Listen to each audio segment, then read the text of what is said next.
দালাল চক্রের লাশ হয়ে ফিরে আসার যে গল্প, সেগুলো প্রায় প্রতি সপ্তাহে এবং মাসে আমরা দেখতে পাচ্ছি। তো সেই জায়গাতে আমরা বোধ করছি যে আমাদের যে 1 থেকে 1.5 কোটি প্রবাসী ভাই বোনরা পৃথিবীর বিভিন্ন দেশে আছেন, তাদের অধিকার, তাদের মর্যাদা, তাদের অবদান, এই সব কিছুকে সামনে রেখে ওনাদের হয়ে আমাদের কথা বলাটা খুব জরুরি। কোভিডের সময় আমরা দেখেছি যে 1 বছরে হাজার হাজার লাশ বিভিন্ন দেশ থেকে বাংলাদেশে এসছে এবং এই সংখ্যাটা প্রতি বছর বেড়ে এখন 5,000 হয়ে গেছে। প্রশ্ন হচ্ছে যে এত হাজার মানুষ কেন প্রবাসে গিয়ে প্রাণ হারাচ্ছেন, নির্যাতিত হচ্ছেন, খুনের শিকার হচ্ছেন, বিভিন্ন দুর্ঘটনায় পতিত হচ্ছেন। তো এই বাস্তবতায় আমরা বোধ করছি যে প্রবাসীদের সমস্যা সংকটগুলো নিয়ে বাংলাদেশ রাষ্ট্রের করণীয় কি, পার্টিকুলারলি অন্তর্বর্তীকালীন সরকারের করণীয় কি, সেগুলো নিয়ে আমাদের দিক নির্দেশনা দেওয়া দরকার। প্রবাসে যারা যাচ্ছেন তাদের ভিতরে কতগুলো ক্রাইটেরিয়া, ক্যাটাগরি আছে আর কি। একটা ক্যাটাগরি দেখবেন হচ্ছে যারা উন্নত দেশে যাচ্ছেন, ইউরোপে যাচ্ছেন, আমেরিকাতে যাচ্ছেন, অস্ট্রেলিয়া, কানাডা, এইসব এলাকাতে যাচ্ছেন। একটা ক্যাটাগরি আছে যারা মধ্যপ্রাচ্য, মালয়েশিয়া থেকে শুরু করে যে দেশে যাচ্ছেন। আবার এই সব ক্যাটাগরিতে আছে যারা বৈধ পথে যাচ্ছেন, আবার যারা অবৈধভাবে যাচ্ছেন। একটা ক্যাটাগরি আছে যে যারা দক্ষ শ্রমিক, হাইলি স্কিল্ড, অনেক উচ্চশিক্ষিত এবং ভালো বেতনের কাজ নিয়ে যাচ্ছেন। আর একটা ক্যাটাগরি আছে যারা খুবই অদক্ষ কাজ করছেন, একদম খুবই নিম্নমানের কাজ করছেন। একটা ক্যাটাগরি আছে যারা ওয়ার্ক পারমিট নিয়ে, স্টুডেন্ট ভিসা নিয়ে যাচ্ছেন এবং পরবর্তীতে ওখানে থেকে কাজ করে সেটেল হয়ে গেছেন। তো এই বিভিন্ন ক্যাটাগরির ভাই বোনরা যারা আমাদের বিভিন্ন দেশে থাকছেন, তাদের কিছু কমন সমস্যা আছে। আমিও লম্বা সময় বাইরে ছিলাম এবং আমাদের নিজেদের অভিজ্ঞতা থেকেও আমরা এগুলো দেখেছি। ইউরোপ, আমেরিকাতে থাকলে এই সমস্যাগুলো যতটা না বোধ করা যায়, তার থেকে বেশি বোধ করা যায় যদি আপনারা মধ্যপ্রাচ্যে যান, মালয়েশিয়াতে যান।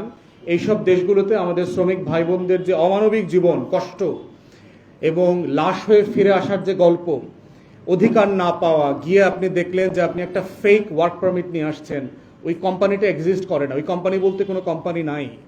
সাডেনলি আপনি মরুভূমির মাঝে বোধ করছেন যে আপনি এতিম হয়ে ফিরে আসছেন। এই বাস্তবতাগুলো রাষ্ট্র আকারে আমরা কিভাবে ডিল করব? শুরু থেকে দেখেন যে মালয়েশিয়াতে যাওয়া নিয়ে আমরা গত বছর দেখলাম যে আওয়ামী ফ্যাসিবাদীদের 4 বড় দালাল মিলে কিভাবে প্রায় 40,000 কোটি টাকা লুটপাট করে ফেলল। ভিসা পাওয়ার পরেও প্রায় 30,000 বাংলাদেশি নাগরিক মালয়েশিয়া যেতে পারে নাই, কারণ তারা পাসপোর্ট ফেরত পায় নাই এবং ফ্লাইট অ্যাভেলেবল ছিল না। এবং দেখবেন যে অন্যান্য দেশ থেকে বাংলাদেশের থেকে শ্রমিকদের যাওয়ার প্রবণতা বেড়ে গেছে। বাংলাদেশের শ্রমিকরা কলকাতায় গিয়ে মালয়েশিয়ার প্লেনে ওঠে, বাংলাদেশের শ্রমিক মুম্বাইতে গিয়ে আপনার দুবাইয়ের প্লেনে ওঠে, কারণ বিমান ভাড়া 3 ভাগের 1 ভাগ। বাংলাদেশ থেকে গেলে বিমান ভাড়া ধরেন 80,000 টাকা, 90,000 টাকা।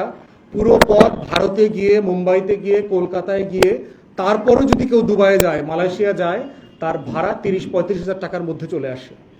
তাহলে এই যে লুটেরা মডেলের একটা শ্রমিক পাঠানো, দালাল পাঠানো আমাদের এজেন্সিগুলোর মধ্য দিয়ে, যে আমাদের যে মানবিক মর্যাদা থাকা দরকার ছিল, তার ন্যূনতম মানবিক মর্যাদা আমাদের এই শ্রমিক ভাই বোনদেরকে দেওয়া হচ্ছে না।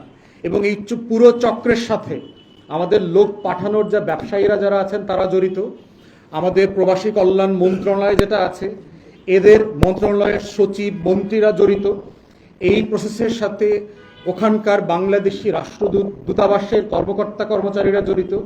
এবং যে সকল দেশে যাচ্ছে, কোনো কোনো সময় আমরা শুনছি ওই সকল দেশের কর্মকর্তা কর্মচারীরাও জড়িত। এই পুরো সিন্ডিকেটে আপনি দেখবেন যে মালয়েশিয়া যেতে একজন শ্রমিক ভাই বোনের 5 লাখ টাকা, 7 লাখ টাকা খরচ হচ্ছে ন্যূনতম। অথচ আমরা যখন এক্সপার্টদের সাথে কথা বলেছি, আমাদেরকে বলেছে যে এটা যাবার জন্য বিমান ভাড়া ছাড়া মালয়েশিয়া সরকারের পক্ষ থেকে কোনো খরচ নাই, কোনো টাকার কথা বলে দেয়া নাই।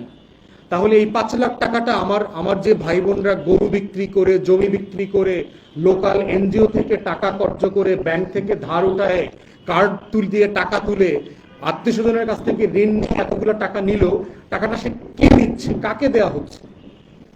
আমরা বহু এজেন্সির কথা পড়ছি যার কোনো লাইসেন্স নাই, কিন্তু সে হাজার হাজার মানুষকে বিভিন্ন দেশে পাঠাচ্ছে এবং পাঠানোর পরে তার কোনো জবাবদিহিতার বন্দোবস্ত আমরা দেখতে পাচ্ছি না।